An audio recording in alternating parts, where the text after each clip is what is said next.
Coming up next on All About Android, it's me, Jason Howell, my co-host Win Tweedow, and our guest Will Saddleberg from Android Police. We talk a little bit about earnings, which I promise it's not boring, but Sundar Pichai did give a little bit of a Pixel 6 humble brag during that call. Also, another Pixel update results in issues for some users. Wah, wah. The Moto G Stylus was announced. The Galaxy A53 wasn't announced, but we seem to know a whole bunch about it. Everything we expect to learn at tomorrow's Samsung Unpacked 2022 event. Win walks us through some strategy guidance around Google Play consoles for games, and your email and a whole lot more next on All About Android. Podcasts you love from people you trust. This is Twit. This episode of All About Android is brought to you by Imperfect Foods. Imperfect Foods is catching the food that's falling through the cracks of our food system by sourcing quirky yet delicious foods. Right now, Imperfect Foods is offering our listeners 20% off your first 4 orders when you go to imperfectfoods.com and use promo code ANDROID. And by IT Pro TV. Are you looking to break into the world of IT? Well, get the introduction you need with IT Pro TV. Visit itpro.tv/allaboutandroid for an additional 30% off all consumer subscriptions for the lifetime of your active subscription when you use code AAA30 at checkout. Hello and welcome to All About Android, episode 564, recorded on Tuesday, February 8th, 2022. Your weekly source for latest news, hardware, and apps for the Android faithful. I'm Jason Howell. And I'm Win Tweedow. Hello, Win. It's good to see you. Hello. Welcome back. Missed you last week. Oh, missed you last week, but you were celebrating Chinese New Year, so I'm happy you had that opportunity. Yeah, and I was wishing everyone lots of luck, everyone both on the show and outside the show. Not that you needed it, but everyone needs a little bit of luck. And you can kind of see I'm still kind of like celebrating. I love it. Wow, I'm sure. Wow, my color balance is not good. Right now, I'm so pink. I'm sorry, but yeah, these are actually. So my family's from Vietnam, so these are actually really cool, like hand painted banners. And then I have some like other hand painted stuff. Actually, this is a red octopus that my sister brought back from Japan. So just like all kinds of red. And I think I sent everyone a picture last week. I was wearing red from head to toe. It was really fun, but unfortunate.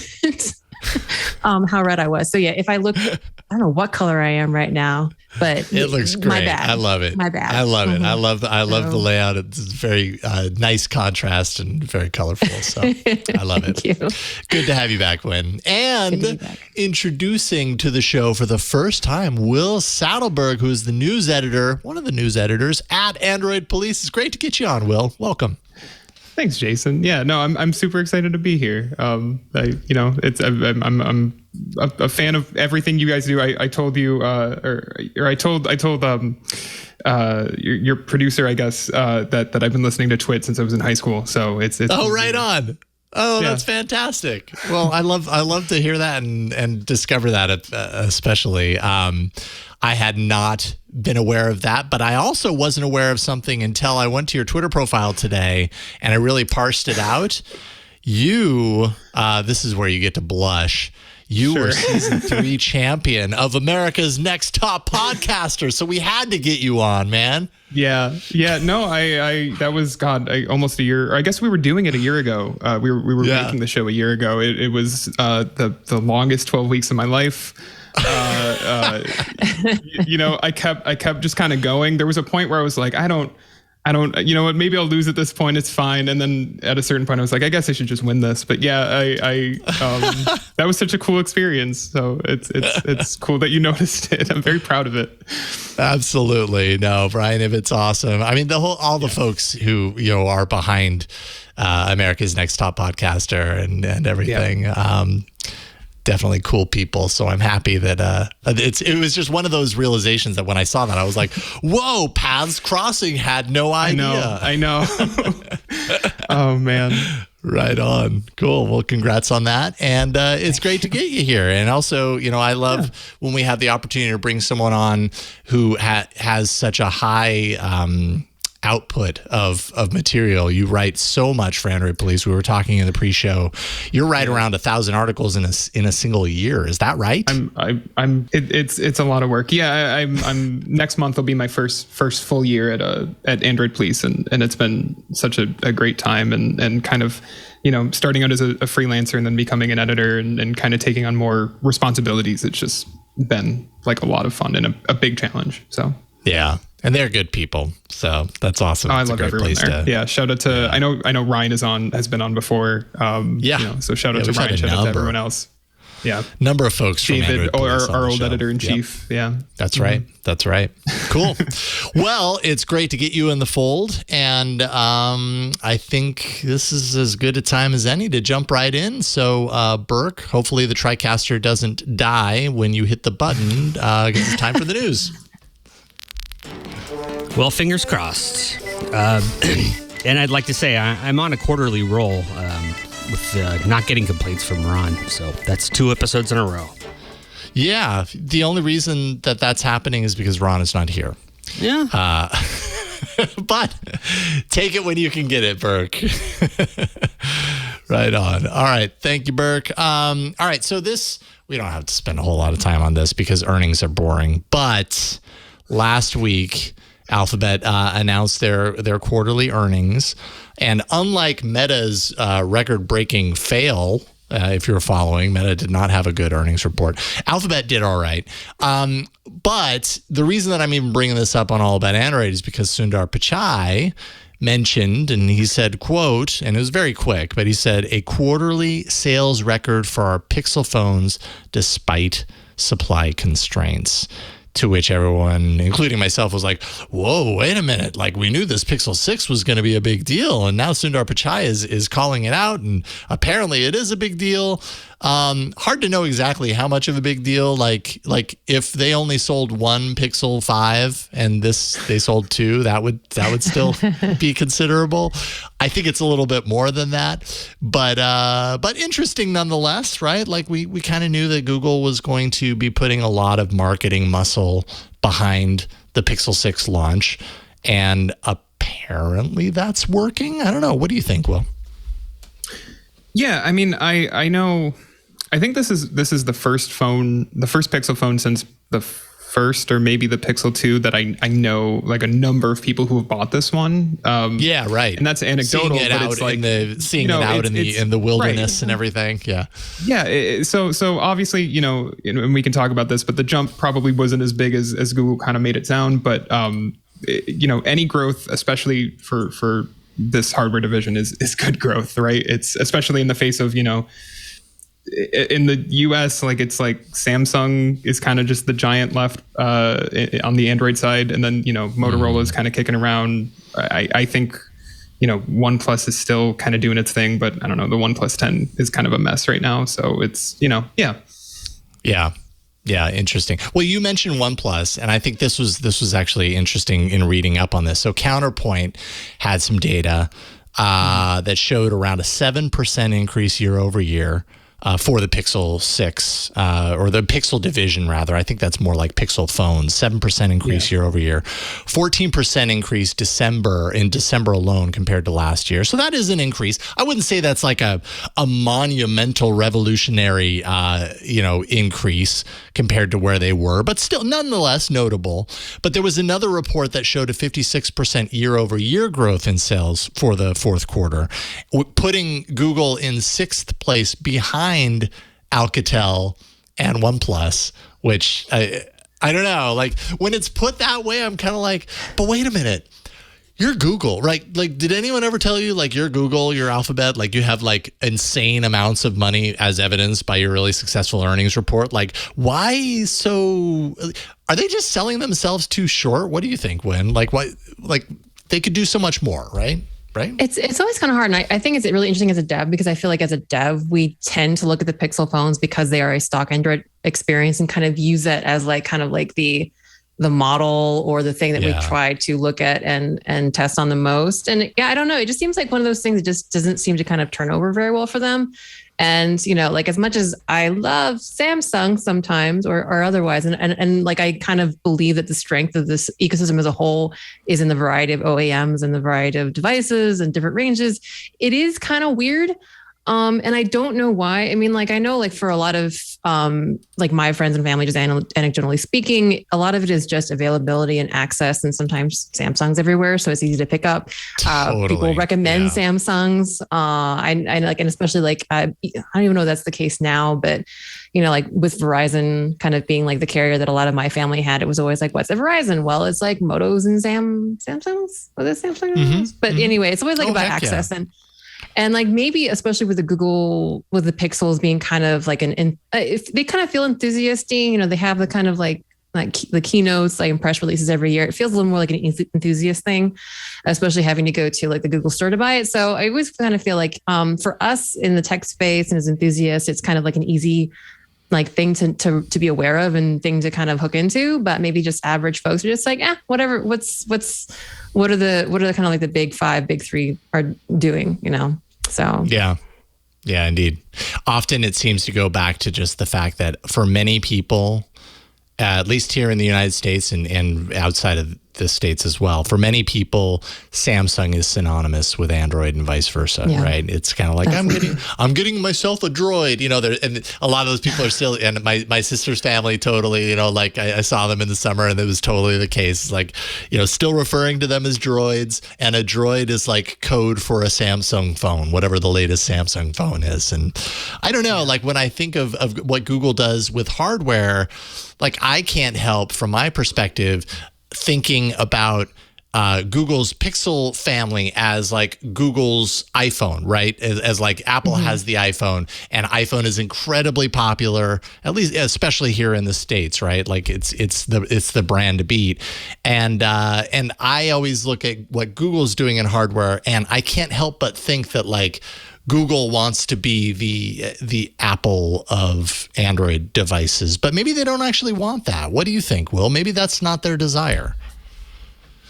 I think to a certain extent they do, especially with these phones. I mean, when you look at the Tensor chip, right? Like the move away from Qualcomm, I think is a big deal overall, especially when you're comparing them to Apple, right? They don't want to be, having to deal with anything with Qualcomm. They want to control their own hardware, basically, right? And that might have, caused some of the issues we've seen with the Pixel 6, and we can talk about like specifically like software bugs that continue to pop up literally like today.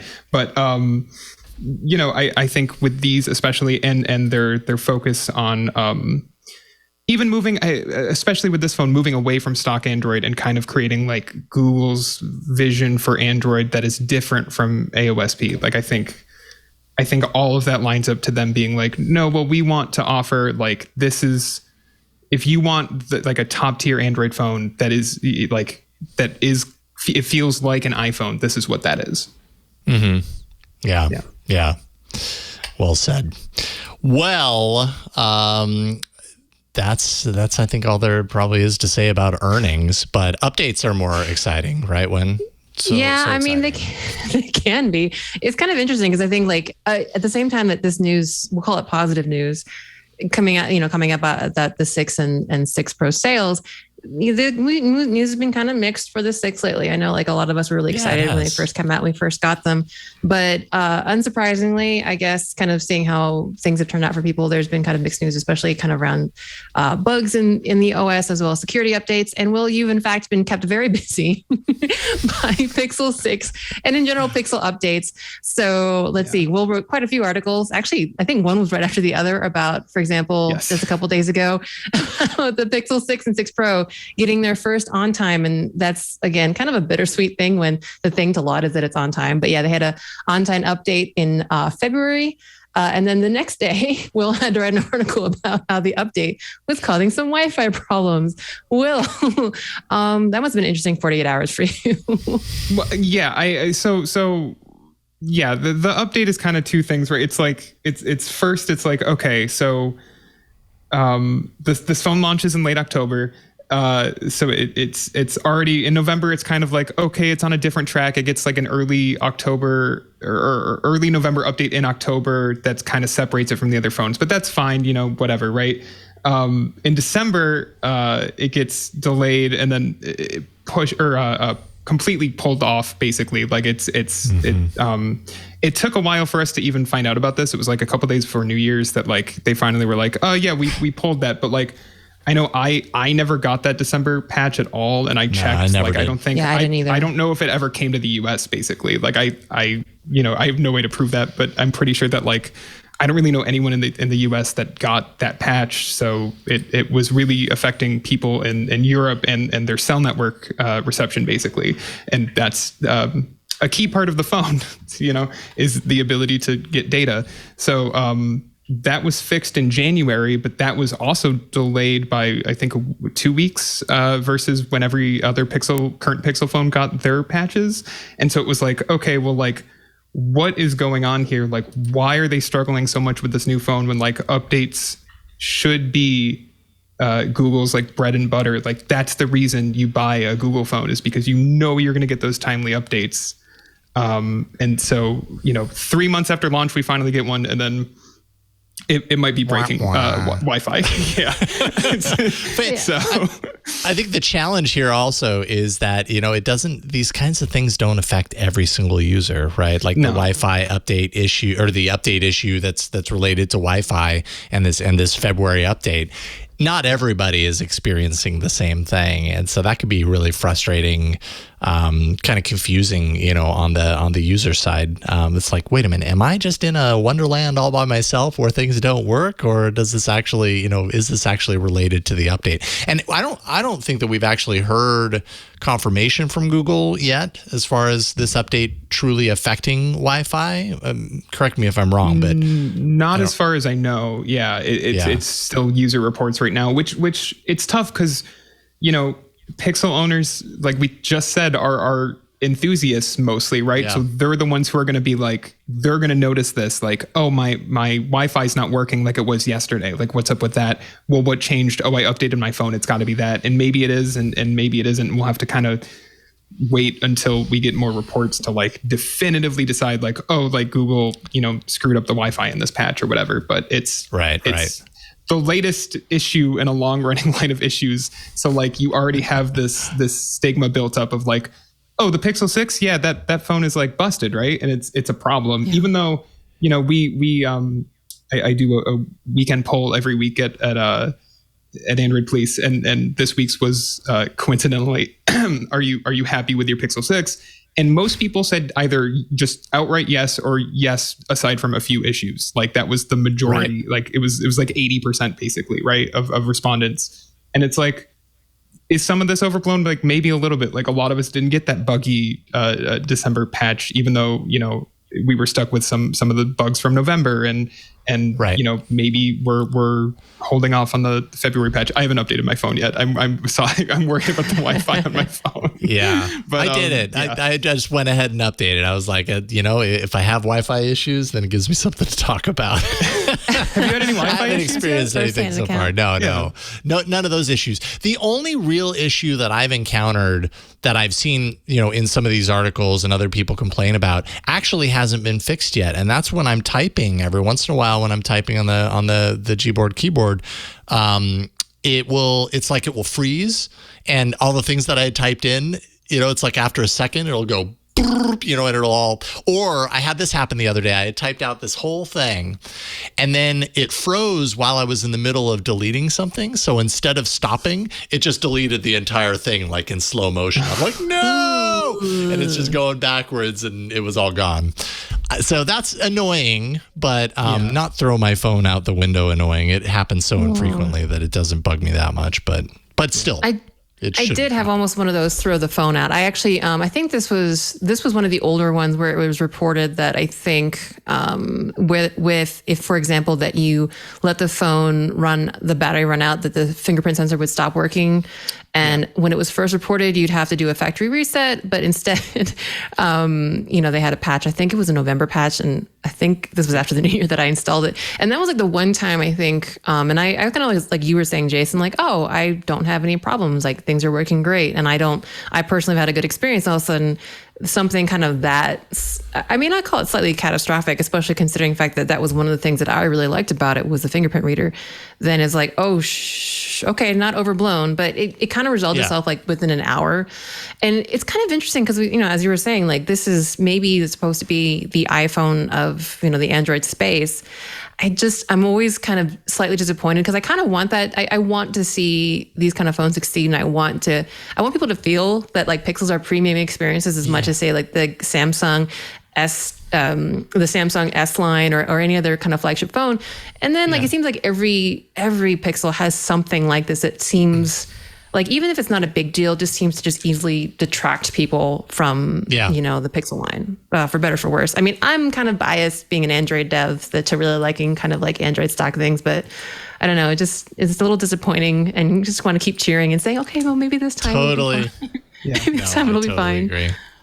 I totally agree. And Samsung's getting so much better at their updates, like that was always the thing that Google had was like, oh, well, but like, okay, you're going to put up with some bugs, but like you're going to get Android, X so much faster than any other phone. And it's like, well, it only took like a month and like a week, like it was like 5 weeks for the S21 to start getting Android 12. Like it's Samsung rolls out their security patches a lot of times faster than Google does. Like it's it's at this point it's like if you're just looking at updates, like man, like it's the gap is closing like really quickly. So yeah, Google's being out Googled on their updates in some ways for sure.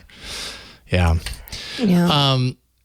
Well, let's see here. Before we go to the break, I wanted to call out real quick. You also wrote one of your 10 or 12 articles that we'll talk about tonight. You wrote an article that caught my eye, and I enjoyed reading it because I've heard people complaining about customizability in Android 12, which is kind of one of the things that Google has really sold people on is like, hey, this is Material You. The Android 12 experience is all about you, and yet a lot of people have complained about the fact that like, well, wait a minute, Android 12 is actually less like, nuts and bolts customizable by me. Like, yeah, sure, you've got this automatic Material You thing happening, but I actually have less capability of control over the standard launcher and that sort of stuff. And seems like you kind of had this experience. You wrote a little bit about switching back to third-party launchers and icon packs. Tell us a little bit about that experience.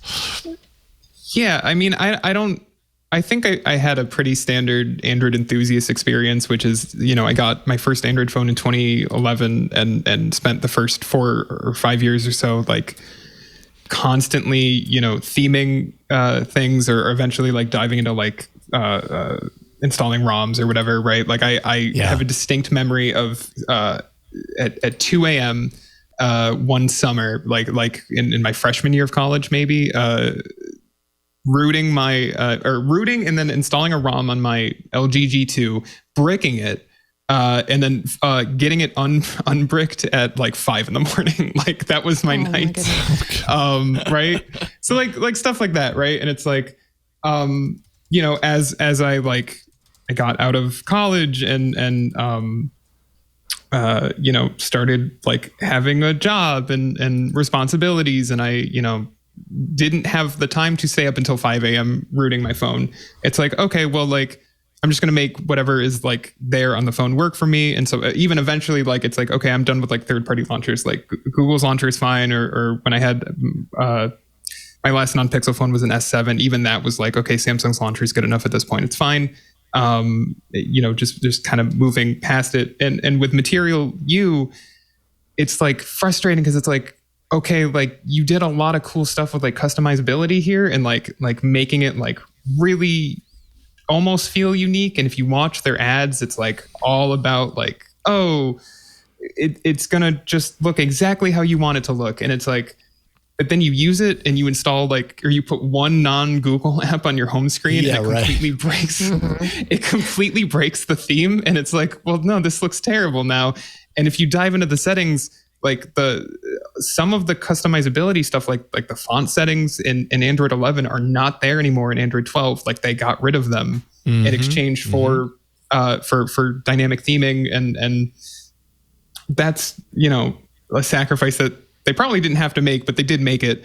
And it's frustrating. And to me, it was like, okay, well, is there an option for me to because I don't hate the look of Material View of Android 12. And so it was like, okay, well, is there a way for me to essentially get this look, but for all of my apps? And the answer was yeah, there's a dozen Material View inspired icon packs on the App Store or on the Play Store. And then it's like, okay, well, I'll install one of those, but I need a third-party launcher. So I guess I'll just go back to Nova because that's what I always used to use. And then it was like, oh, I guess I'm just falling down a rabbit hole back into my old habits. So yeah, I mean, and it's just interesting to see how that in me, that customizability thing in me was dead, right? Like to me, now a phone is more of a utility than a toy that it was 10 years ago. And totally then they put in this thing that's supposed to be look, we'll theme it for you. Isn't this fun? We'll do all the work for you. And it was nah, it's not good enough. I need to do it now.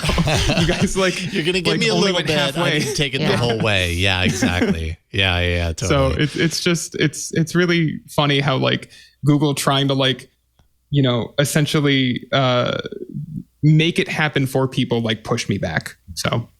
Well, be careful because it might push you back into rooting and ROMing your phones again. Oh, man. I don't have that time. I don't. That's the problem. Totally. I know. Just when you thought you were out, Google pulled you back in. You pulled you back in. Oh, boy. The amount of time I wasted rooting and ROMing on a nightly basis at one point. I was addicted. I was like, yeah, new experience. It was fun. It was a good, different. Especially 2012, 2013 was spending hours on XDA's forums and just totally. Yeah, it was a fun time, it was.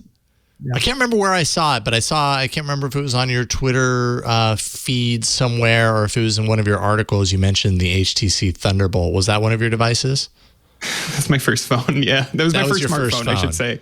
Okay. My first, I had non-smartphones before that, but that was my first smartphone was the Thunderbolt, which was a bad phone, but I remember. But the first 4G, the first with 4G, you had that at least.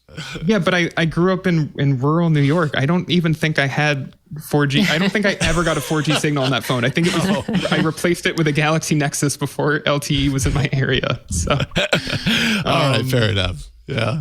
I got it because it was the first 4G device. Yeah, well, if I lived in a more metro area, sure. I mean, but even if you had, you would have suffered even worse on the horrible battery performance on that device than you probably already did. So, 100%. Anyways. So there's your silver lining. All right, let's take a break and thank the sponsor. And then when we get back, we've got some hardware news to talk about. I'm pretty sure you can guess at least part of the hardware block has something to do with Samsung, but we'll talk about that in a moment. This episode of All About Android is brought to you by Imperfect Foods. Imperfect Foods is awesome. Not only that, it's delicious. Every day, delicious groceries fall through the cracks of our food system. And primarily, it's because they don't look like perfect, let's say. You go to a grocery store and you see that stack of apples and they all look just like all the other apples. Not all apples look the same. Sometimes they look less than perfect. And that's just one example, right? Imperfect Foods is turning this around by sourcing quirky yet delicious foods and then delivering them to you in a way that's proven to reduce emissions. So what if getting your favorite groceries actually put time back into your week instead of taking it away? I know, we spend a lot of time shopping for food. You can reduce that here. With the weather getting colder outside, stay, cozy inside and just let Imperfect Foods deliver that for you. And it's intentionally sourced groceries and it only takes a couple of clicks to do. Imperfect Foods is a grocery delivery service offering an entire line of sustainable groceries that taste delicious and, they make this whole process just incredibly easy. Did you know that last year 35% of the food supply actually went unsold or uneaten in the US? And that's horrible. That's so much food that could be eaten, that could be enjoyed. A lot of people need that food, right? The food supply, it's nothing to kid around. And Imperfect Foods is really doing what they can to kind of help bridge the gap, let's say. Imperfectfoods.com. Go there. First of all, you want to see if they actually deliver to your area. And once you sign up, you can actually personalize your weekly grocery order with fresh seasonal produce, pantry staples, yummy snacks. Plus, your order is going to arrive on the same day every week. On average, Imperfect Foods customers save 6 to 8 pounds of food with every order. And unlike on-demand delivery companies, Imperfect Foods actually delivers weekly by neighborhood, which is a very unique model. It actually produces 25 to 75% fewer emissions than individual trips to the grocery store.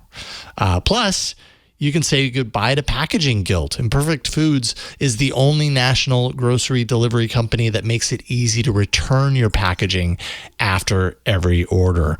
It's super easy to order. We had just an easy experience maneuvering through the online site to kind of pick the foods that we want.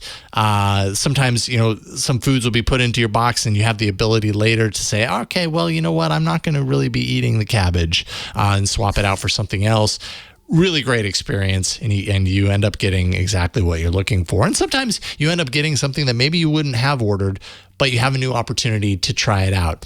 And just really great stuff. Right now, Imperfect Foods is offering our listeners 20% off your first 4 orders when you go to imperfectfoods.com. Make sure and use promo code ANDROID. That's easy to remember. Again, 20% off your first 4 orders. That's up to an $80 value at imperfectfoods.com when you use promo code ANDROID. So check it out for yourself. Get some food shipped to your house. Know that you're helping to save the world and the environment, at least in a small way. You're kind of taking care of at least a corner of that with Imperfect Foods. Imperfectfoods.com, promo code Android. And we thank Imperfect Foods for their support of this show. All right, and with that, it's time to talk about some hardware. Let's do it.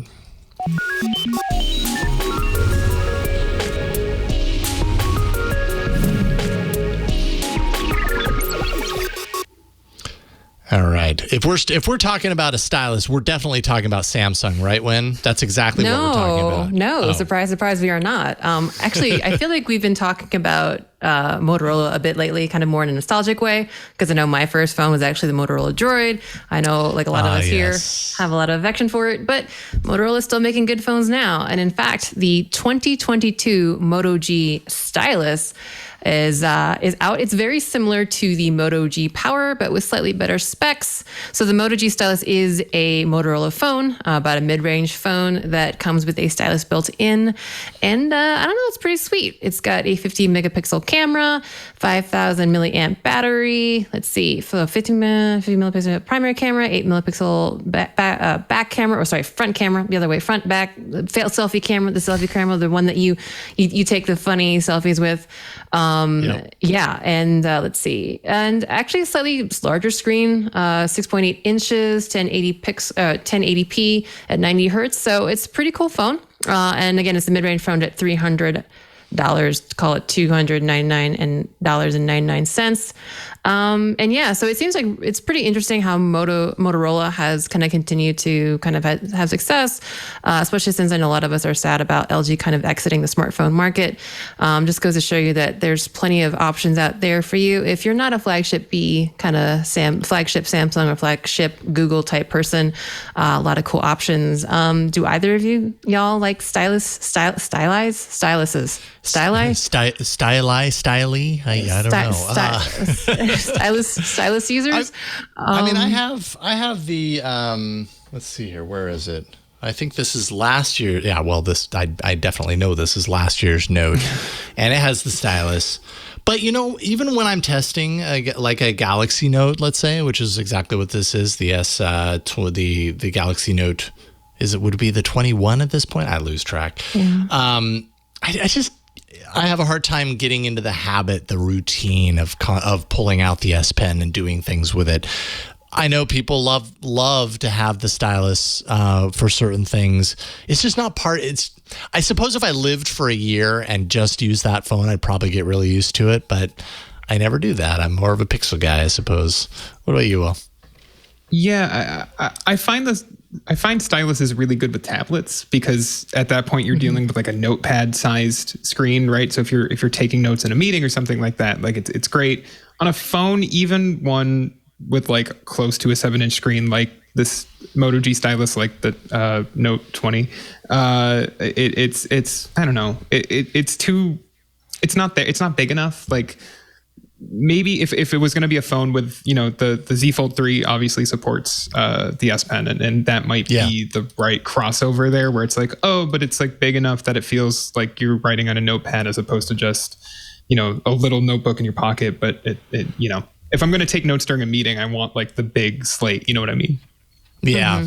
Yeah, a little bit. I wonder if there's ever I wonder if there's like a demographic breakdown too in terms of stylus use. Like I feel like, anecdotally speaking, again, that kind of maybe, I don't know, family of mine that are kind of used to kind of like maybe old enterprise devices, or just kind of like, I don't know, even kind of way back when, have a little bit more of a affection or maybe a lingering habit for like styluses. I actually, for my Galaxy Fold, I did get the S Pen, and it was like a fun novelty to use it for like a half a minute, and then obviously you get to reduce like fingerprint grease and that kind of thing. But it's still kind of it still just seems easier to just handle the phone as we're kind of used to now. So it's pretty cool, and the design, obviously, like the pen fits well. There's no like kind of, I guess, reduction in technical specs just to make room for the stylus, which is a good thing. But it's there if you like it. Also, if you play games like Drawable, it's kind of nice. You can cheat and use the stylus. So, that kind of thing.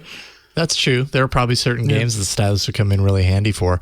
I do appreciate the kind of the trend, which Samsung has been doing for a while now. And I don't know if has Motorola been doing the thing where it embeds the stylus into the phone. I have probably in their previous, but I know there was a time when that didn't happen very often, where the stylus was really like an attachment or an afterthought. Actually, in some ways similar to the way the stylus is, works with the Z Fold 3. But it has no place to go, so it really feels like a detached attachment as opposed to like an embedded feature of the device. So having a $300 phone that has that stylus that actually goes into the body of the phone, at least there's that, right? Like at least it has a place to go. That makes it feel a little bit more holistic, around the Note idea. Yeah. The only really big bummer with this is that it ships with Android 11. So it's already updated, and you're only going to get one update on this. You're going to get Android 12, but that's it. You'll get updates for 2 years. Security patches for 2 years. Yeah. But as far as like, Android 13 is coming this year, presumably, and you're not going to get it. So. That always feels kind of bad with, like, again, kind of thinking about, having mid-range and kind of lower range phones is super important. And I think is part of the success of Android as an ecosystem. But this kind of like gap feels bad. I don't even know how else to put it, other than you would hope that if anything, the software keeps up. And I mean, that's the kind of thing that we've all been complaining about, or consumers have been complaining about for this entire time, is like software updates and like the F word fragmentation, not the other F word, and things like that. And even in like 2022, with this, really great looking device that has a lot of kind of modern like design features, you're only getting Android 11, and maybe you'll get Android 12 sometime this year. So yeah, it just feels bad. But I suppose if you are really looking and prioritizing mid-range devices over flagship, I don't know, maybe that's just a compromise you're okay with making, especially since some people don't seem to like Android 12 look anyway.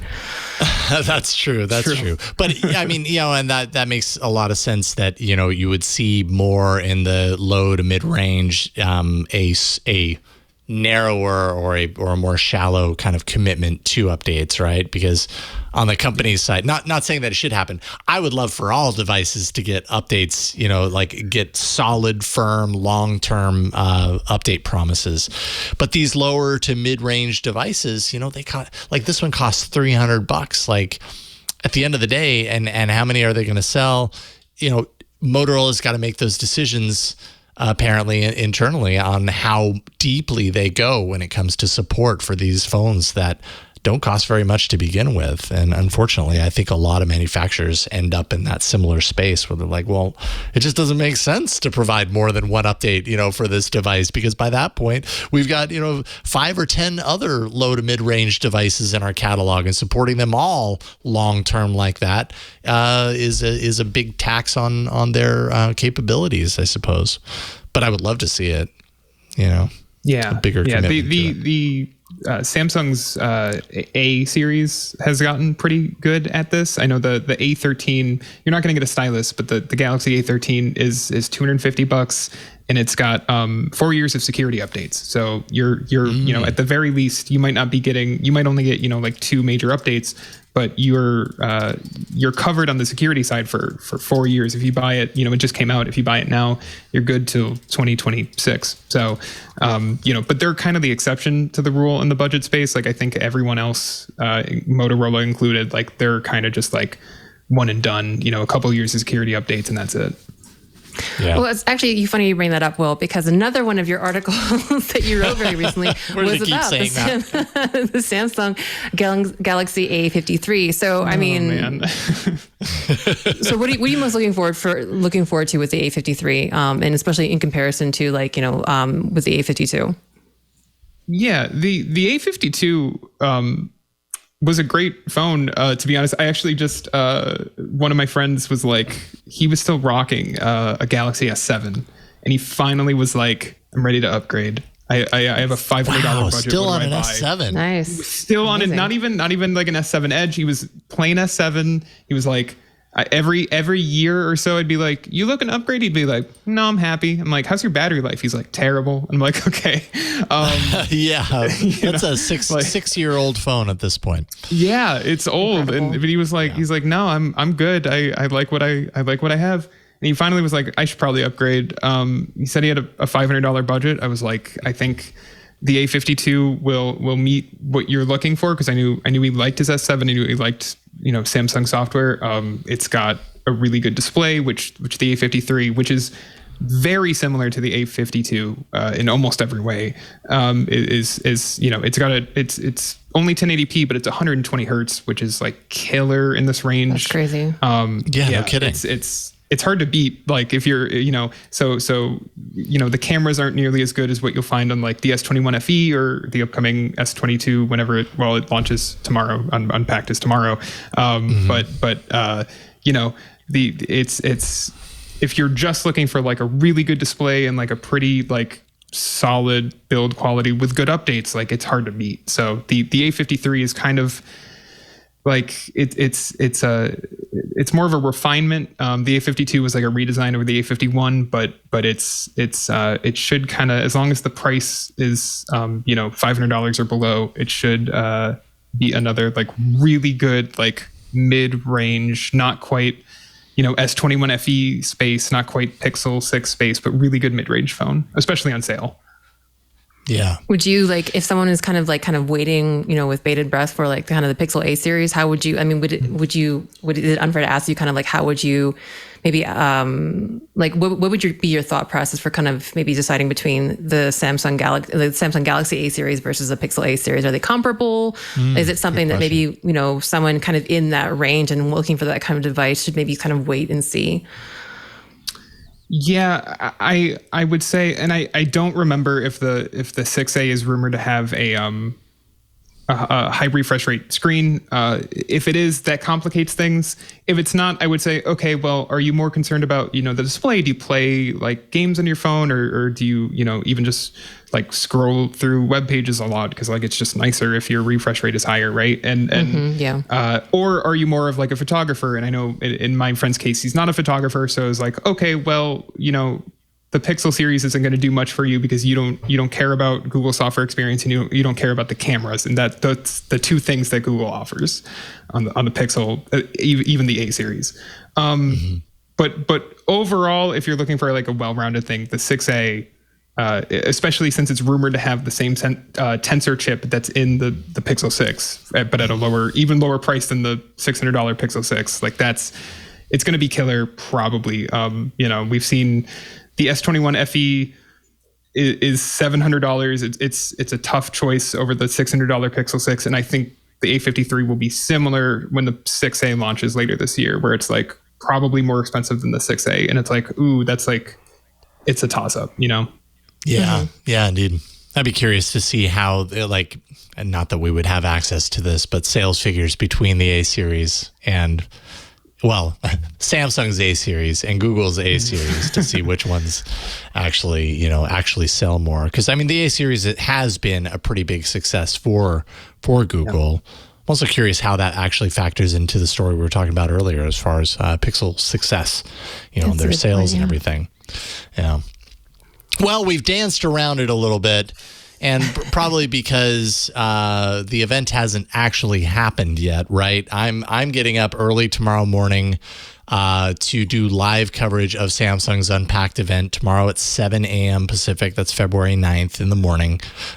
So 7 a.m. Pacific, 10 a.m. Eastern. And we're going to hear all about Samsung's latest and greatest phones that aren't foldable, and also some tablets, it sounds like. I think the foldable announcement's going to be the new later in the year announcement, as they've done the last couple of years. But that used to be the Note spot. And in a turn of events, the Note is probably done, but not really done, because it's changing into the Ultra, and pretty certain this is going to happen. And of course, Will, you wrote all about it. Yeah, I'd be used to saying that today. So tell us a little bit about what you expect. We don't need to go into like spec details on all these devices, sure, but what are the things that you're excited about? No, it's actually really simple. The S22 and the S22 Plus are refinements over last year's S21 series. They're keeping the same design, which is great, because I know I really like that design. That camera bump is really clean, and they're keeping that. It's as far as like the leaks are considered, and these phones have extensively leaked. Like like these started leaking in September, and it's just been 5 months of a barrage of like renders and leaked hands-ons. Right there's an early hands-on with the Ultra, which that's really the exciting release tomorrow is the Ultra, which is essentially just a Note by any other name. It is the Note 21 that never came out, right? Because they put the series on hiatus last year. They did the Z Fold 3, they did the Z Flip 3 in August, and then so we're finally getting a new Note. It's just not called a Note anymore, and that's okay. We can. It's a name, right? Like what's exciting is that we're getting one, and I think that's cool. So I think that's good. That's good for Note, for the Note fans, right? Because I mean, it's easy to think, oh, Samsung's getting rid of Note because Note was not a success, and I think that's actually wrong. I think there were actually a lot of people that were very into the Note brand. It's just Samsung has, had pushed the boundaries around that form factor, the size of it, because if you remember the Note series when it came out, like it felt ridiculously large. It was like, who would ever like get a phone that big? And now that's like the standard, right? Samsung was kind of pushing that boundary also with the S Pen and the functionality around that. And now they're looking at the foldables in the same way that they used to look at the Note. And these Note features really just become an upgrade path on the standard S series. That's where we're at now. Yeah.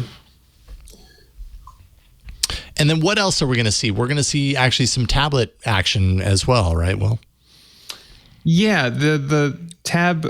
It's interesting. Samsung is like the only company that seems interested in making an Android tablet that competes with the iPad. Yeah, that's worthy. Yeah. Totally. Yeah, and that's kind of what this is. But like the S22, it is not revolutionary. It is, leaks show that it is very similar to what the Tab S7 is, with the exception of, once again, the Ultra, which is once again from leaks, massive, almost 15-inch tablet, which is crazy. It's stupid big. It's you can see, it's right there. That's a leaked image from over the weekend that shows it off in real life. It's showing an S22 promo video, and it's got a notch. That's kind of the other big design change. Oh no, not a notch. It has a notch. Yeah. It's why got, not why not a hole punch?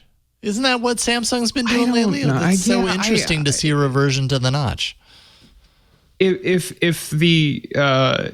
you know, I don't know. It's so weird because it's also like we found out about this like right after Apple launched their most recent MacBooks that have a notch, but like it's way too, you know, like the way production goes, right? It's not like that's more of a coincidence than anything, but it's still so weird for it's like, oh, like anyone who buys a MacBook now or a MacBook Pro has to get used to like the notch on it, right? And suddenly like Samsung's like, our top end tablet also has a notch on it, you know? It's so funny, but especially because they're the company that made fun of the notch the most on the iPhone 10, right? It's like, guys, you know you're walking into this, but whatever. You know, so it's no. I mean, as long as they aren't lighting on fire, they don't care. I remember that ad, right? And you remember that ad, but most people don't remember that ad. No. Oh, of course not. So it's I mean the big thing about it besides the notch is that it's just a huge display. I am sure someone has a use for a 15-inch tablet. I don't know if I'm that person, but someone out there is so thrilled that they're going to have a 15-inch tablet. Well, and I'm guessing S Pen support. I doubt the S Pen embeds into it, but I think the S7 Ultra had, well, and maybe even just the standard S7 had S Pen support. Yeah, they both had S Pen support. Those launched in like later 2020, so it's been a minute since we've seen like a full-fledged like the last year was the Tab S7 FE, which is a mouthful. That's more of like an iPad Air competitor, whereas the mainline Tab S series is like an iPad Pro competitor. And they all have S Pen support, and they have like there's like a magnet on the back that you can put the S. Right. Yeah, so it very works well. iPad-y. Yeah. They should be like cool devices. They're just like design wise, like not, especially the smaller two, I put in quotes, you know, they're not revolutionary or anything. They're kind of refining what we've seen before, which is not necessarily a bad thing. I think Samsung's design is in a really good place right now. Yeah, I think so too. I definitely had a good amount of time with the Tab S7, and yeah, it's a fantastic tablet. It's also an expensive tablet, you know? So those are the Android tablets that if you have money to spend on a tablet and you don't want an iPad, you know, these are probably the ones that you go for. They're really well built, and they're great Android tablets. It's just, I don't know how many people are dropping, you know, large amounts of money on Android tablets, you know? This day it's kind of interesting. I feel like I know more than one or two people that it's kind of almost like the opposite. Like they really wanted an iPad Pro for whatever reason. Maybe they're creatives, or maybe they just like that form factor in the pen. And that little bit of like, oh, I have an iPad Pro might, in a sense, kind of open that up to other Apple ecosystem products, because, you know, that's one of the main kind of benefits and main draws of Apple is how tightly their ecosystem devices kind of work together and like all that integration and everything. So it's almost kind of like, okay, Samsung is saying, well, we'll do it too. So you don't got to go to Apple. We got you. Stay with us kind of thing. We got you. Please, like we can offer these things. And I just think it's kind of interesting, like almost putting a guardrail to keep people Samsungified. If that's not a word at all, but something like that. I like it. It works for me. Right. Everything's an ecosystem these days. They're all gonna. That's right. They're all gonna keep you in. Yeah. Samsung. They all aspire to. They all aspire to. Samsung, I think, does as good a job as almost anyone out there in creating the ecosystem. It's just they're all competing against the Apple iPhone, iPad ecosystem, and Apple's done a really great job on that, but primarily because they're so locked into their own thing. Samsung has emulated that and been, I would say, pretty successful with it. But even then, when I have a Samsung device, I half the time I don't even sign into my Samsung credentials because I'm like, I don't care about your ecosystem. I've got my own thing. But that's how I use it. Everyone's different. Let's take a break, thank the sponsor, and then we will get into some app news. It's like app/dev news because both the stories we have in apps, yes, they're app related, but they're also developer related. So stay tuned for that. But first, this episode of All About Android is brought to you by IT Pro TV. If there is one thing everyone knows about IT, it's that it is constantly changing, right? And not just change, it's evolving. As an IT professional, you're going to need to learn and apply new skills all the time to updates and changes, just so that you stay relevant, so that you don't fall behind in the IT world. Well, IT Pro TV learns about all those changes and then gets new content to you right away, so you're already ahead of the game, so that you're learning faster than the competition. Ultimately, it's great for that. For example, they just released the new Comptia Pen Test Plus course. And here you can join edutainers Daniel Lowry and Ronnie Wong to learn all about penetration testing, vulnerability assessment, and management skills in this 18-hour course by IT Pro TV. That's just one example. You can learn and get certified in IT in a way that works with your schedule and also that's entertaining. It's not dry content. They make it fun. They have 7 studios. They're filming Monday through Friday. Their courses go from the studio to their course library in 24 hours. So it takes no time to turn this around and get it right up there. If you can't catch it on the live stream, you'll catch it soon after. They make sure you're prepared for your exams with their virtual labs and practice tests. So it's not all passive viewing. There's actually ways to get active around it. And IT Pro TV has been doing monthly themes for a little while now. The theme for February is hacking. They have 2 webinars that you can catch. There's Blueprint for a Successful Pen Test. That's tips and tricks to maximize your investment on February 10th. That starts at, that's this Thursday, starting at 2 p.m. Eastern. And then Starting Your Ethical Hacking Career, a Pen Tester's Guide. That's on February 24th at 2 p.m. Eastern. And that actually features Philip Wiley, who's the author of the book, The Pen Tester Blueprint, Starting a Career as an Ethical Hacker. And then they've also been doing these free weekends, and IT Pro TV's free hacking weekend takes place February 19th and 20th. So that's in a couple of weeks. Courses are going to be free for IT Pro TV members, including Comptia Pen Test Plus. There's hands-on with hacking, certified ethical hacker, penetration testing tools and techniques, Linux shell scripting basics. So much to choose from. So don't forget also, by the way, your IT team needs to level up and enjoy the journey. So you can actually check out an IT Pro TV business plan if you'd like to get your team started on that today. If you're looking to break into the world of IT, get the introduction you need with IT Pro TV.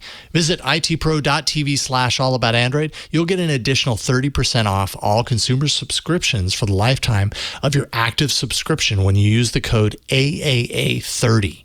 That's itpro.tv/allaboutandroid. Use code AAA30 and you'll get an additional 30% off for the lifetime of your active subscription. IT Pro TV, build or expand your IT career and enjoy the journey. And we thank them for their continued support of All About Android and the Twit Network.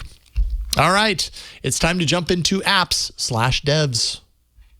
We don't have a bumper for that last part.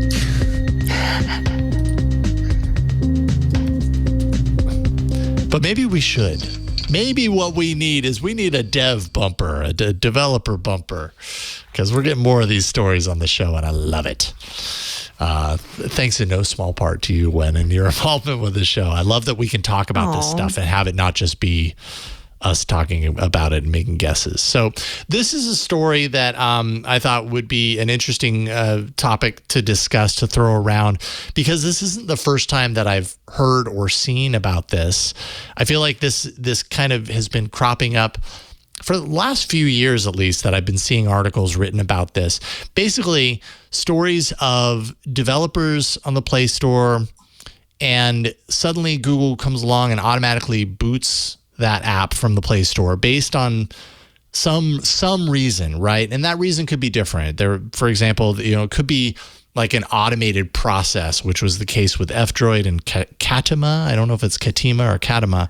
Anyways, they faced issues due to automated translations of the listing details, and ultimately through that like automated view into their app, boom, suddenly their listing is gone from the Play Store, and they're, in some of these cases, they're losing revenue. It takes a while to get it reinstated. It could be poorly thought out adherence to what might otherwise be a noble rule. For example, Podcast Addict. I think we talked about this a few months back. They were booted from the Play Store because it was because I think the reason had to do with like there's COVID-19 content.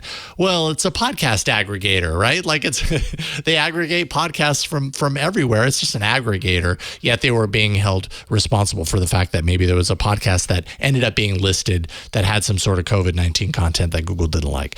And the reason I bring this up is because, there are a couple of apps that in the last few weeks anyways have been written about. One of them, Simple Keyboard, has 1.2 million installs, 104,000 active users. The entire account was removed from the Play Store without any real reason given, right? It was just removed, no pre-warning, no reason given. Ultimately, after being published, Google has since reached out to the developer and reinstated the account. But we're not talking about an app that has like no users and it's has good user reviews. 1.2 million installs is nothing to sneeze at. And then there's an app called Leaf Snap. And apparently in this case, this was an app that was removed on September 3rd of last year. 3 million installs, 4.9 star rating, considered a top 50 education app in the US. And a third party had come along and falsely claimed DMCA copyright violation. Ultimately, they were targeting the wrong app entirely. Well, it turned out Apple, was also notified and removed, almost immediately reinstated the app. Google, to this day, from my understanding, still has not reinstated the app due to, like red tape and everything. And I understand, like, Google as a company is dealing with an insane amount of developers and apps. I mean, millions upon millions of these things out there. So things are going to fall through the cracks. But when we start seeing these time and time again, I just think it's worth noticing and it's worth discussing and seeing how these systems can be improved. And I'm curious from your perspective, what is your take on when these Play Store policies, maybe they're automated or whatever. I mean, they have a true impact for the people who make these apps, right? Like if it's done improperly, you're talking about lost revenue. You're potentially talking about losing an entire business, depending on how deep it goes. But what are your thoughts on this? Oh, it's absolutely frightening. It's kind of funny because before, we kind of did the prep for this week's show. I literally just saw yesterday on Twitter, another Android dev that I follow saying that they had a really bad day because their app got taken down and it was under review and it's been down for 6 hours. And, that caused them a lot of stress and emotional distress. And I do think that while we can definitely rationalize that, there's definitely a scale problem with trying to have a human touch, human review, all of these policies, all of these like possible, violations of service agreement that, and obviously there are a lot of really overly clever ways to automate, bad acting on the Play Store that is terrifying. Like I think for most people, regardless of how many, millions of downloads you have, it really does damage your business. It could be, even just a simple, like a few hours outage generally results in, a lot of very unhappy people, especially if you're kind of, an app that, monetizes that depends on active users. An outage for a significant amount of time, hours, days, can be really detrimental. People have a lot of options now. They can go somewhere else. So there is a scale problem with trying to review and weed out bad actors, but the impact to, small, medium, and even, like large apps. I think millions of downloads counts as, it's like a fairly good success story on the Play Store. It's real. It's terrifying. And I don't know what the solution is, because obviously, saying, well, you just need to like human verify every single claim that comes in is not realistic. Not realistic, especially, and, you mentioned like DMCA, and like, obviously, like if you are an avid YouTube user, you've also seen this kind of same, human thin, like automated system, hurt, the kind of like, let's say average creators, just as much as they hurt like average app developers. And yeah, I think we all know that there's no good solution at the moment. And maybe saying, well, just have a person review everything is not also realistic, because who knows what kind of scale of like person power you'd need for that. But there needs to be a little more transparency. And I think even in this particular story, there was not much at all. Like, I think like the email that they got was incredibly opaque. And, and in that case, there's not really much you can appeal, especially when you're already coming up against this electronic like brick wall that, hey, you're out. And you have no idea why. Like, it's, how can you even appeal? Like, how can you even start to appeal that? You know what I mean? Like, it's a lot of these things, like, especially if you're talking about lost revenue, bad consumer, a bad user kind of, viewing, like just your kind of like reputation with your users is a very fragile thing. People love writing 1-star reviews, rightly so sometimes, but sometimes it really hurts.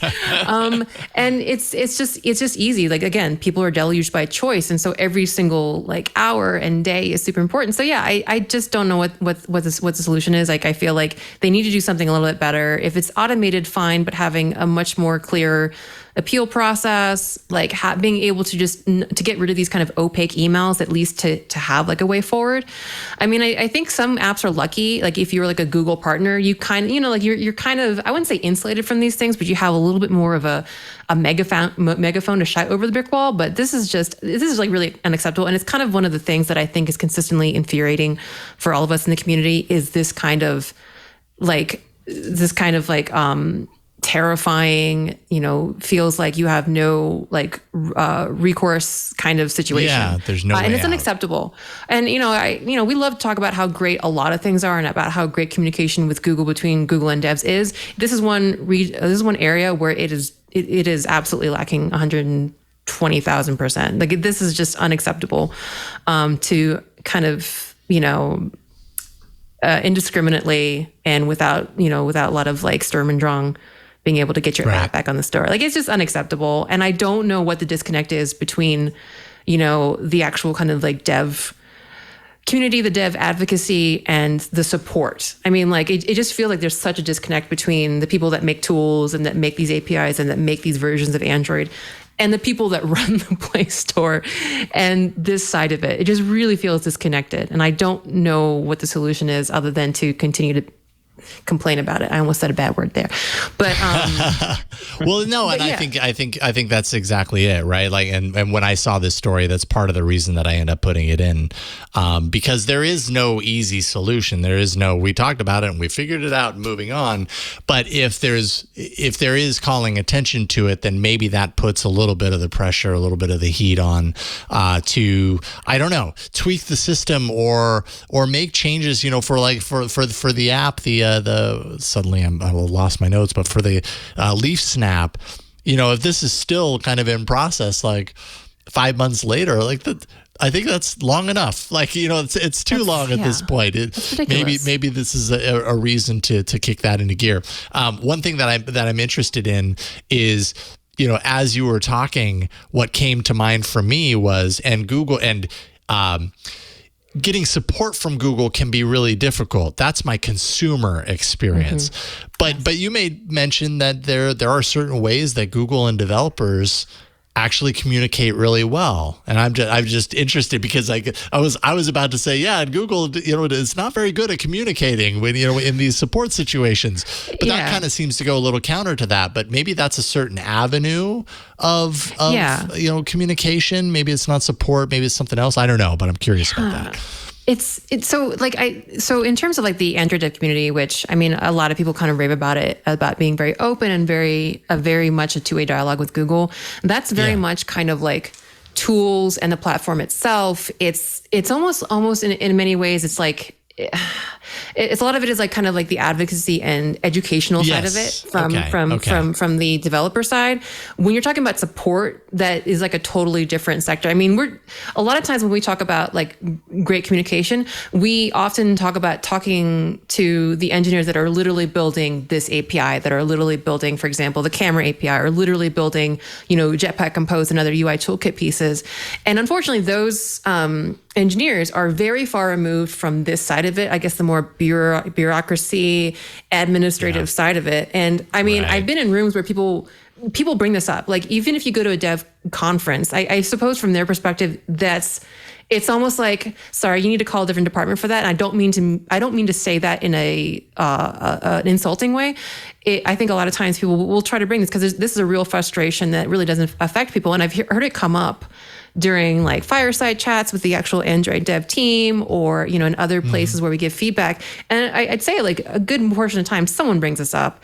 And unfortunately, the people that are open with us, that do have communication with us, are just not the people that, and I mean this in a real way, just don't interact or don't run these systems. There's some, there's someone else that we need to complain about. But I do think that keeping it in mind that, complaining, whether it's on social media or, other places, and making us think about it is what we need to do. I think eventually they will listen to us. Unfortunately, this is, again, a scale problem. We need like everyone to complain and stand up for rights and big time. And like, an app with millions of downloads, having this happen to them is kind of ridiculous. You can kind of almost maybe like kind of close your eyes and say, wow, it's kind of tough when it's like an app with just a few thousand downloads. But no, this is ridiculous. It's like 2022. We got to figure something out here. If not now, when? Yes. When? Oh, sorry. When? That had double meaning. I didn't. Cool. I don't know. Will, I realize we've been talking a lot. Do you have anything to add on this? Kind of your rambles. You guys have said everything I would have said. Like so the only thing I'd throw in, I guess, is they've been trying a little bit. That last summer they opened up like a developer hotline, basically the Google Play developer hotline that was supposed to kind of try to mitigate these issues, where it would be easier to get in touch with people when you had an issue like this, specifically like, automated takedowns where you didn't do anything at fault, and right. And obviously, that was in June, and this problem started, with Leaf Snap. I think it was in September, and then obviously Simple Keyboard was the last couple of weeks. So like, obviously that helpline is not helping, not yet at least. So maybe amping that kind of thing up, I think, could really help. Where just open up communication, because like I mean this isn't just like fun, or like, it's like a fun project you're doing, like, especially when you're talking about apps with millions of downloads, like that is money, like you were saying, like you guys were saying, like it's and you've got to take that seriously. Absolutely. Right on. And then finally, Win, tell us a little bit about this. There's new guidance, I suppose, for a Google Play console. So this is pretty interesting. So for all the non-rambly dev times out there, the Google Play console is basically your dashboard into, publishing your app on the Google Play Store. And, I think I've always thought of it as just a place where I upload a binary and people eventually get it. It's a place where I sadly read 1 to 2 star reviews and see, like what kind of crashes I'm having and things like that. But I think as mobile development and mobile business has matured, they've tried to add a lot of tooling into the Play console to help, developers really kind of drive successful app businesses, app stories. And so there's a lot of things like that have been added in the last 10 years, like say accessibility reports. A lot of us, everyone should care about accessibility of apps. And that can be kind of a hard thing to audit, to get advice on, especially if you're not a larger company that has access to say accessibility testing and other things like it. And like, even like, crash reporting and kind of like analytics can be kind of hard for a small single dev or a small shop to kind of have access to, or even have time to like learn how to do, like engagement metrics, all these kind of like big words that I barely understand. I kind of just let other folks at work do it. And that's kind of the point, that a lot of big companies have resources that kind of handle these things, that are able to aggregate data, analyze data, and kind of find, courses of action that help you kind of drive business and drive monetization with your app. All of that is kind of feels like big company stuff. Well, increasingly, Google has added tools to the Play Store that make it maybe easier for folks that don't have these resources in their company, that don't have access to these resources, whether just simply by being a small company or just not having the kind of money and resources spent on it, can do in the console. And so this is something very particular. So this is actually very specifically for in-app purchases in games. And I think the article cites something like mobile game revenue is something like $92.3 billion last year, which is up about 7%. And so it's kind of interesting, in the early days of app world, you just had to have a good idea, a good game, and then somehow you made money. But these days, things are a lot more complex. There's a lot more, I think like, in-app purchases for better, for worse, have been normalized. There's a lot of different competing apps now. And so, if you want to, be successful, you do need to kind of not think outside the box, but think along trends, think about what your strategy, how your strategy can bring more users, bring in more money. And so this is just kind of a strategic guidance. It's kind of like this whole setup that kind of analyzes the in-app purchases of your users, is able to break it down by demographics, by kind of like how people are spending money, like, how many people are, making monthly purchases, what's like the average like amount someone, purchases within a given month. And so this is all available in the Google Play Store, which is pretty interesting. The Google Play Store is a super intimidating place with a lot of different tools.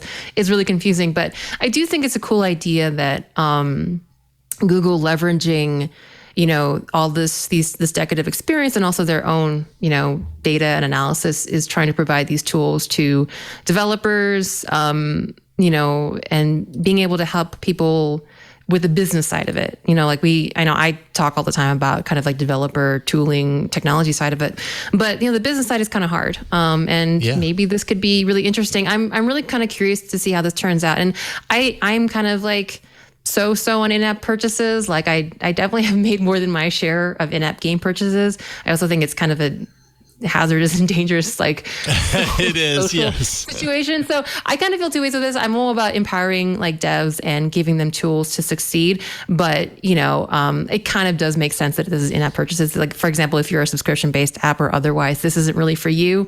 So I just think it's just kind of interesting. And again, as we, in the 2022 world of app development, it's not just about doing a cool thing. It's about how you monetize, which I kind of hate saying, but it's important. So if you're kind of looking into doing like game development, actually driving a business from it might be kind of cool. I don't know. Like it's definitely things that are above my head. So I would need help with it. So. Man, you sent me on a little bit of a rabbit hole checking out this mobile game spend in 2021, $116 billion, according to App Annie. That is insanity. It is crazy. And, I think sometimes I like to think that I won't say above it, but, you kind of think, you're a reasonable person. And and I generally like, even with like regular, like say console and PC gaming, I'm generally like pretty down on like in-app purchases, but hey, I need like 50 extra minutes to solve this puzzle in Gardenscape. So maybe I'll just pay that $2 and, not it again. And it's kind of interesting, like, again, looking at my bad spending habits on games and understanding, like how do you encourage people to spend money in your games? We'll say that politely. And like, does bundling work? Does like, what is it that people pay for? Is it more time? Is it like, kind of aesthetics and kind of accoutrement, like hats, everyone always like thinks about buying hats in games. So it's pretty interesting. It's just more stuff in the Google Play console that'll confuse me. Don't tell my work I said that.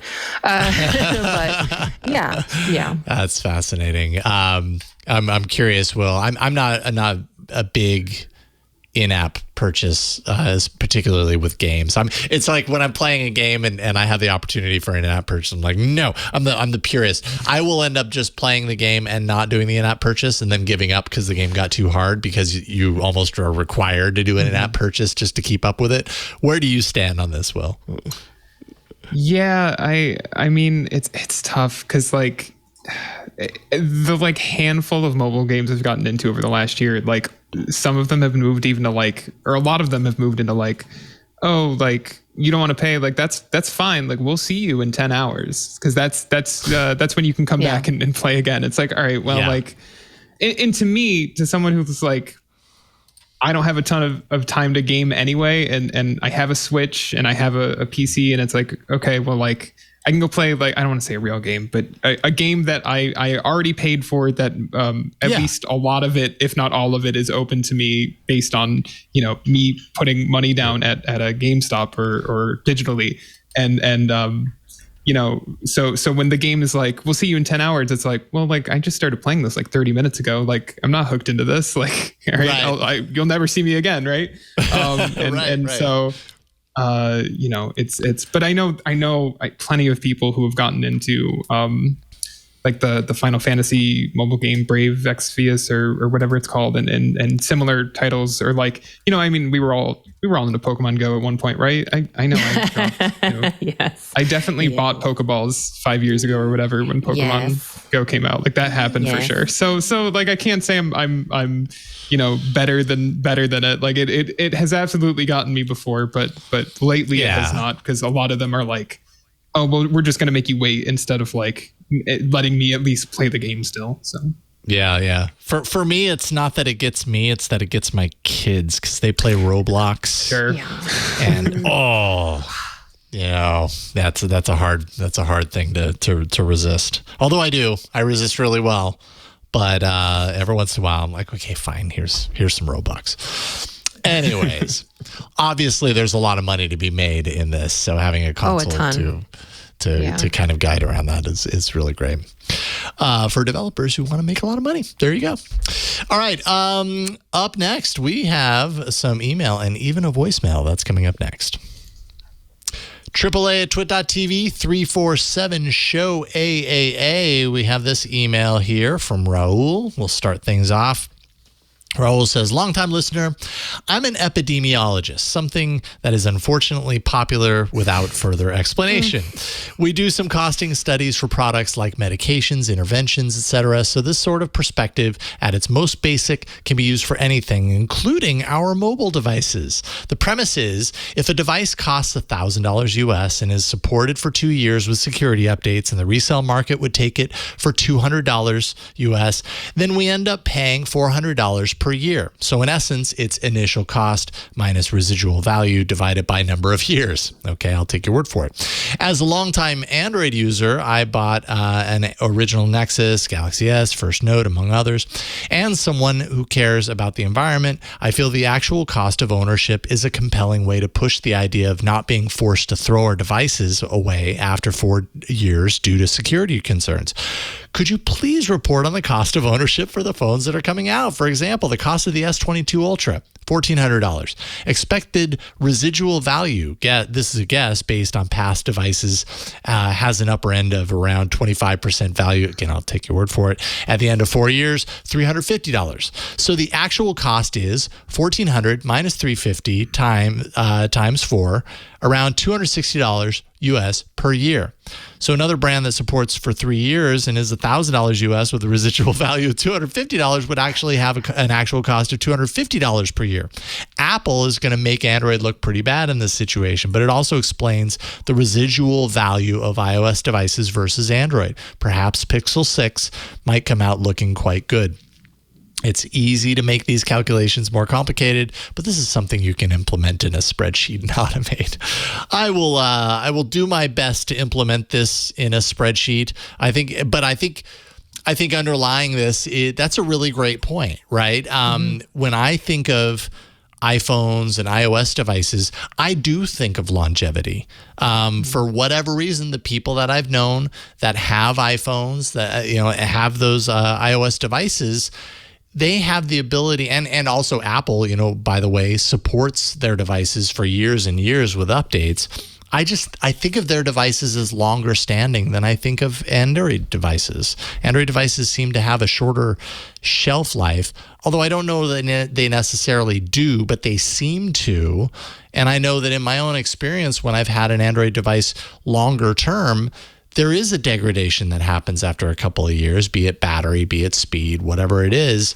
And I couldn't imagine having that device for 6 years. Like we were talking about earlier, what was the Galaxy S7? That's a 6-year-old device. So I don't know. What do either of you think about this, and how it applies to kind of how we think about holding on to phones long term? Yeah, I have a lot of thoughts about this, weirdly. So and it kind of all meshes with news, right? So part of yesterday's update push from Google was that the Pixel 3 got its last software or security patch. It was ended in October because that was 3 years after it launched. So that was, but as Google usually does, after a couple months, they put out like one big last push for security fixes for the phone, and then so it's done.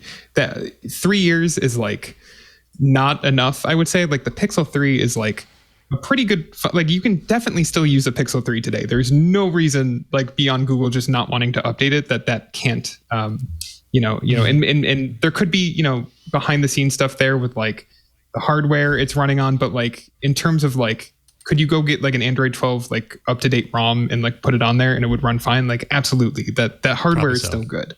Yeah. So there's that.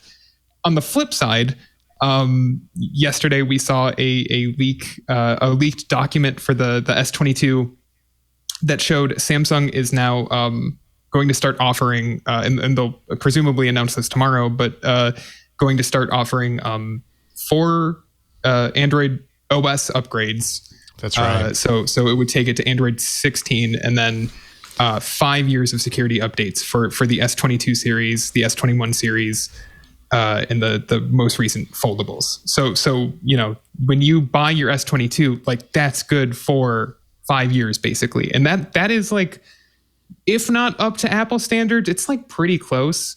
Maybe some iPhones will get 6 or even 7 years, but you're pushing it at that point. Like 5 years is pretty solid, all things considered. Yeah. So I agree.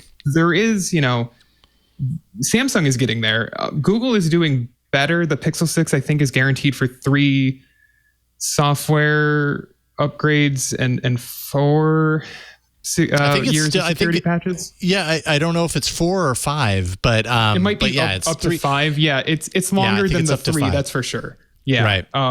They've gotten better, but they could have retroactively kind of put that policy towards.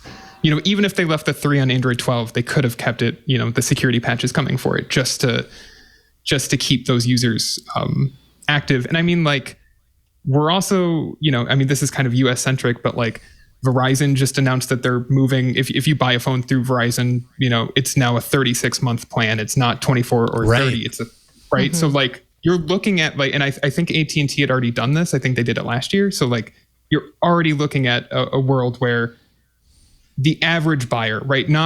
Maybe not anyone on this show where we're buying our devices unlocked and we're buying, at least once a year, maybe because we're obsessed with Android phones. But like your average buyer is going to go into Verizon and get a month or a phone on a 36-month plan, and then if they want to keep it for even 2 more months after that, well, like if it's like the Pixel 3, it's already updated. It's already like it's not getting any more updates, and that's silly. So seeing stuff like from Samsung, like them kind of start to really meet Apple where they've been for years, like is great. I just hope that everyone else follows. Yeah. Yeah. And I think also to what you were kind of starting to talk about, Will, is that this is, especially for enthusiasts and us, especially US enthusiasts, this is like a very interesting problem. And like nominally, Android is kind of for everybody, right? And it's like it's got the largest market share in the rest of the world for a reason, because they tend to be more affordable, and long support kind of just lends again to that kind of in my perspective, always Androidiness of being kind of like more open, more kind of like accessible and available to, people in all markets, not just the US. And so I'd like to see more of this. And I kind of like the idea of gaining value, not just from, like the newest smart. And I say that as someone who buys a new phone every year, but I guess it's my job. But kind of part of what makes Android valuable is, again, kind of like the ability to kind of serve folks in all kinds of situations, all kinds of needs, and all kinds of desires of, the kind of device they want to consume and how they want to use it, whether they want to use it like 1 year or 6 years. So I would like to see this as well. Also, it just feels more Android-y to kind of be more inclusive in the sense about not requiring people to buy new phones every 2 to 3 years. So it would be good to continue supporting. Yeah, absolutely. Some folks in chat and Discord are kind of pointing out, other kind of in ways that keeping a phone long term actually can be inhibited just by the sheer fact that, like, and this is a great example. Wojo in Discord, points out we want fast charging, but fast charging turns out doesn't always do great things for the battery. So then you end up with longevity issues on the battery. So even if the rest of the hardware is awesome, you still end up in a situation where, it's degraded enough that maybe it couldn't survive 5 to 7 years without replacing the battery, which I suppose is a possibility, but not with all phones. Some phones are locked, so, are glued together, and you can't do that. So yeah, it's even more complicated from that perspective. So great email. Thank you for writing in, Raul. Appreciate that. All right, Wayne, you got the next one. Oh, and this is a voicemail. I've never done a voicemail before. So thank you, Mark from Santa Maria, California, for sending us in a voicemail about some issues that he's having with updates on YouTube. We're going to play the voicemails. Is that how that works? Yeah, you did it. You nailed it. Okay, cool. Hey, AAA crew, Mark from Santa Maria, California. I have a question both from a user perspective and a developer perspective. I've noticed that when applications get updated on my phone, settings seem to get set maybe back to default. I'm not really sure. The biggest offender I've noticed is YouTube, which after a couple of updates is auto-playing videos for me again. So fortunately, it happens so often that I've learned how to go in and find that setting and turn it back off.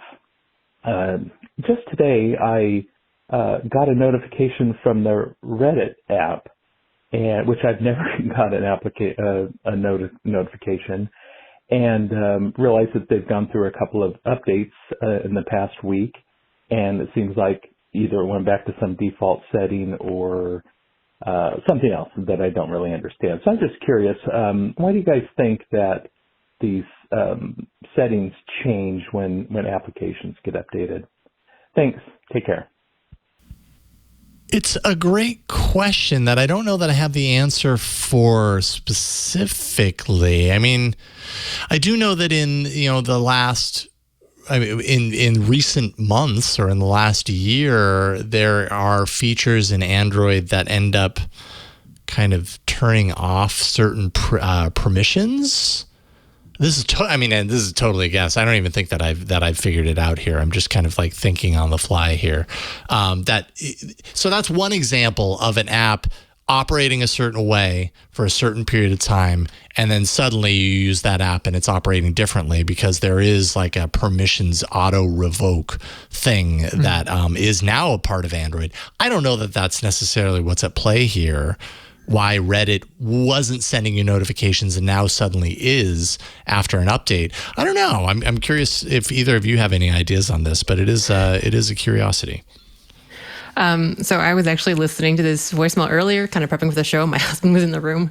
So we got into like developer huddle about this. So I love you, Josh. So, I mean, it's kind of interesting. And I feel like sometimes it gets to be like this is how the sausage is made kind of moment where, so I think with YouTube in particular, and that was kind of what I was focusing on just because I'm an avid YouTube user. It's kind of interesting because it kind of depends on an app, of course. Sometimes, especially if settings are synced along the network and it's kind of like a cloud backed like preference or setting, there's always chances where something gets out of sync. Our guess is that things like YouTube actually have local settings where it's actually some kind of preference that's saved very simply in a small file on your like device. So if you go to say YouTube on the internet, or YouTube on the web rather, you might have autoplay disabled there, but enabled on your phone. And without going into too much like really, really intense detail, a lot of times, especially with the nature of like phones and things being multi-threaded and having background things and foreground things, sometimes things get written and they conflict in a certain way. And that's still a big guess on our part. This is not like this is like a bunch of techno babble and whatever. And so we're kind of guessing that sometimes things get a little bit conflicted and maybe something gets erased, especially on updates. That could be a thing. I did actually was looking at this and somewhere on Stack Overflow, which is kind of like a dev, help me, other devs kind of site, that people did find this happening on their apps, and people were speculating whether it was like a low memory thing. And for some reason, if the app was updating and had like low memory availability, something's getting deleted, like some kind of force deletion of app data to kind of like regain some memory somehow. It's kind of weird. It really depends. Another thing that might be happening is sometimes, and this is kind of a thing, again, how the sausage is made, with settings, especially settings like user preferences and things like that. A lot of times, there's a couple of things. A lot of times you set something up with all the best of intentions, and maybe the way that you want settings to work, the way that you have settings set up, whether you want to add settings or remove settings, changes. And the way that settings can be stored locally on an Android device makes it a little bit difficult to maybe kind of port over old settings to your new setup, whether that's because you arrange things or reorganize things. For example, there's actually kind of an API change in how you are supposed to store settings. So it sometimes is like, when you see that, it might be a gap or a seam in the devs trying to make your app experience better, but they have to make it a tiny bit worse for like 10 minutes a couple times a year. So that could be it. It's really hard to tell. And especially with a YouTube example, it's hard because like it's YouTube. It's kind of hard to speculate on especially what Google is doing in their own apps, but these can be things that happen. I honestly am not sure specifically to this example what's going on, but those are things that can happen with settings. They're just weird seams, and I don't really have a good solution on how to make that better kind of consistently, or how to pin it down. And it also might depend on like the version of Android that you're on as well. So I don't have a good answer. I'm sorry. No. I think that's good. I don't know that this is necessarily a question that's easy to give a solid figured it out answer, because I mean, with different apps, have different behaviors, and I think that's great. A little bit of insight into how that works behind the scenes is as close as we can probably get you to, Mark. I don't know if you had any thoughts to share, Will. No, that went deeper than I ever could have. That's what I'm here for. I love unintelligible technobabble. I love it. Well, thank you for leaving a voicemail, Mark, and also a reminder to folks. We get most of our feedback through email, but if you want to send us a voicemail, you can 347-SHOW-AAA. And if you do that, you would still qualify for the email of the week. Even though we probably call it the voicemail of the week in that case, but nonetheless, there you go. The horns would be the same, and that's all that matters. Linda Norman, there we go, and the applause. Linda Norman wrote in to say, "Hey, I just received the Motorola MA1 wireless Android Auto dongle on Saturday, and I thought I would send in a mini review." Thank you, Linda. I love this. It says, it was a well-made and small dongle about the size of a Chromecast, very easy to set up, no app required. You simply connect your phone through the wired connection in your car to Android Auto, then unplug the phone and plug in the MA1. Next, pair the phone to the MA1 through Bluetooth. It only takes a couple of minutes for it to connect the first time. After that, it's very quick to connect. I used it today on my commute to work, about 40 minutes. It worked flawlessly. I had Google Maps running and a podcast playing. My phone stayed in my pocket the whole time. The only downside that I can see is the fact that the phone is not charging, so you may not want to use this on a long trip. My 40-minute commute ended up using about 8% of the battery. I'm using a Pixel 6, so the battery life in general is really good. Some people might argue that point. Linda says, I don't think this will significantly impact me, but your mileage may vary. You must be running Android 11 or higher. Not all head units are compatible. You can find compatibility info on Motorola's website. The MA1 is available on Amazon for $89. It goes in and out of stock pretty regularly, so keep checking back if it says out of stock. And don't believe the initial ship date. Mine initially said it wouldn't ship until March 25th after pre-ordering it on January 22nd, but it updated after a couple of days and arrived on February 5th. So that's great, Linda. I'm happy that you got it. I'm sad that Ron is not here this evening because he has the Android, the Auto AA or Android AA. Suddenly I'm blanking on the name of it, but it was the one through the Kickstarter that we talked about on the show many times. And this is Motorola's version of this. And I have no doubt that Motorola is going to make a good version of this. And it sounds, based on your review, it sounds like they have. So anyone looking to wirelessly connect to their Android Auto head unit, this is another option for you. $85, I think. And I don't know. I think design-wise, it looks maybe a little bit sleeker than the AA wireless. That's what it was called, AA wireless. But Ron's pretty happy with his AA wireless. So I think these things really just kind of do the same thing. They're from different manufacturers. Who knows about support? Maybe you're going to get better support from a company like Motorola as opposed to, the kind of more independent approach of the AA wireless. But there you go. Good one, Linda. Will, do you have Android Auto in your car? Yeah, I do actually, and the only reason I'm not considering buying this is because my lease is up in like 2 months, and the car I'm looking at has. I'm just looking at getting a newer. I have a GMC Terrain, and the newer ones have wireless Android Auto in them. So like I don't need for 2 months I don't need the dongle. I know Ryan, our reviews editor at Android Police, reviewed it a week or two ago, and he loved it. I basically had the same review, which was like it's gonna hit your battery life. So if you're going on a long trip, you might not want to use it. But I mean, as far as like if you're tired of plugging in your phone into your car, like $90 is a lot cheaper than buying a new head unit for sure. So indeed. I know he really liked it, and most of my time spent in the car since I work from home is like it's like 10-minute trips to the grocery store or whatever, and I don't plug my phone in for that, right? Right. And this would be great for that though, because it is like, it's just already there. Like I don't have to think about it. It's just ready to go. And if you do a lot of short drives, that's probably a good investment. Kind of seems ideal for exactly that, right? Like, because that is the one thing that people would look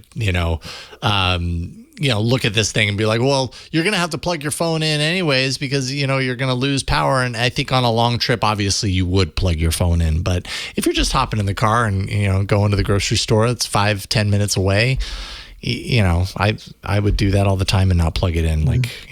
So great point. So congratulations for the email of the week, Linda. Thank you for sending in your review. Love it when people review products as well that we haven't had our hands on. It's great. So, all right, we've reached the end of this episode of All About Android, and it's been so great having you on, Will. Thank you so much for being our guest this evening. And thanks for having me. Having you in the rotation is really awesome. I'm happy to come back whenever you guys will have me. This was a blast. Right on. We'll definitely take you up on that. AndroidPolice.com @Will_Saddleberg. Are you working on anything? Well, of course you are. You write 1,000 articles a day. But are you working on anything that you want people to know about right now? I nothing big. Stay tuned to my Twitter. I have some podcasty stuff coming down the pipes. So that is unrelated to Android Police and my job and Android in general. So stay cool. tuned. That'll be on my social. Yeah. Right on @Will_Saddleberg. Right on. Thank you, Will. Nice to meet you. Thank you. Nice to have you on the show. Really appreciate It's it. nice to meet you both. Really, thank you for having me. You bet. As long as next time we don't make you just read all your articles that you've written in the last month. Please, no, please. It's like that's prep Yes. for us, not just. Now we get to hear what your words that are normally read on paper silently sound like out loud. It's a different story, isn't it? Yeah, my articles don't have all my stutters and my pauses and my hand gestures. They're not in there. Right. They're just, pretty straightforward. Right on. Thank you again. And thank you, Win. What do you want to plug right now? Do you got anything in the works that you want to talk about? I actually do. So normally you can find me at Queen Code Monkey on the longest screen name ever on Instagram and Twitter. I actually have a talk coming up. I don't have details yet, but actually there's a Vietnamese Android developer group, and I'm doing a talk in 9 days there about Jetpack Compose animations.